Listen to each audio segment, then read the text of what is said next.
ಶಿಷ್ಯ ಆವಾಗಲೇ ಬೆಳಗಾಗೈತೆ ಇನ್ನೂ ಮಲಗಿದೆ ಇವತ್ತು ಬೆಳಿಗ್ಗೆ ಎದ್ದೇಳೋ ಸ್ವಲ್ಪ ಲೇಟ್ ಆಗಿತ್ತು. ಅಷ್ಟೊತ್ತಿಗೆ ನಮ್ಮ ಸೂರಿ ಬಂದಿದ್ದ.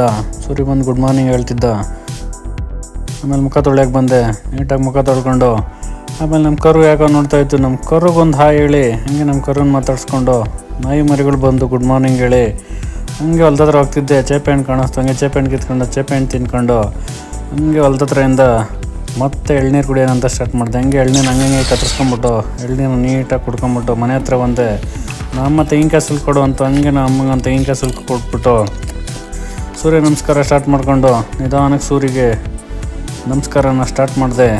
ಸೂರ್ಯ ನಮಸ್ಕಾರ ಎಲ್ಲ ಮುಗಿಸ್ಕೊಂಡು ಹಂಗೆ ಫ್ರಿಡ್ಜಲ್ಲಿ ಸ್ವಲ್ಪ ತರಕಾರಿಗಳಿದ್ವು. ತರಕಾರಿಗಳನ್ನೆಲ್ಲ ತಗೊಂಡು ಸಲಾಡ್ ಮಾಡ್ಕೊಳ್ಳೋಣ ಅಂತ ಎಲ್ಲ ಜೀವಿಬಿಟ್ಟು ಟಕ ಅಂತ ಕಟ್ ಮಾಡೋಕ್ಕೆ ಸ್ಟಾರ್ಟ್ ಮಾಡಿದೆ. ಎಲ್ಲ ಕಟ್ ಮಾಡಿಬಿಟ್ಟು ನೀಟಾಗಿ ಹಂಗೆ ಜೋಡಿಸ್ಬಿಟ್ಟು ತಿನ್ನೋಕ್ಕೆ ಸ್ಟಾರ್ಟ್ ಮಾಡಿದೆ.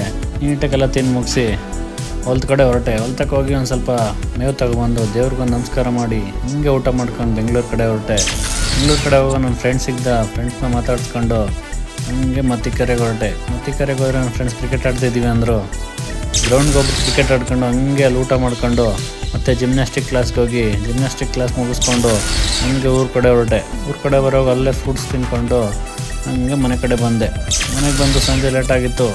ಹಂಗೆ ನನ್ನ ಸೂರಿಗೆ ಬಾಯ್ ಹೇಳಿ ಇವತ್ತು ಮಾಡಿದ್ದಿಷ್ಟೇ. ಫಾಲೋ ಮಾಡ್ಕೊಳ್ಳಿ. ಮತ್ತೆ ನಾಳೆ ಸಿಗೋಣ. ಬಾಯ್.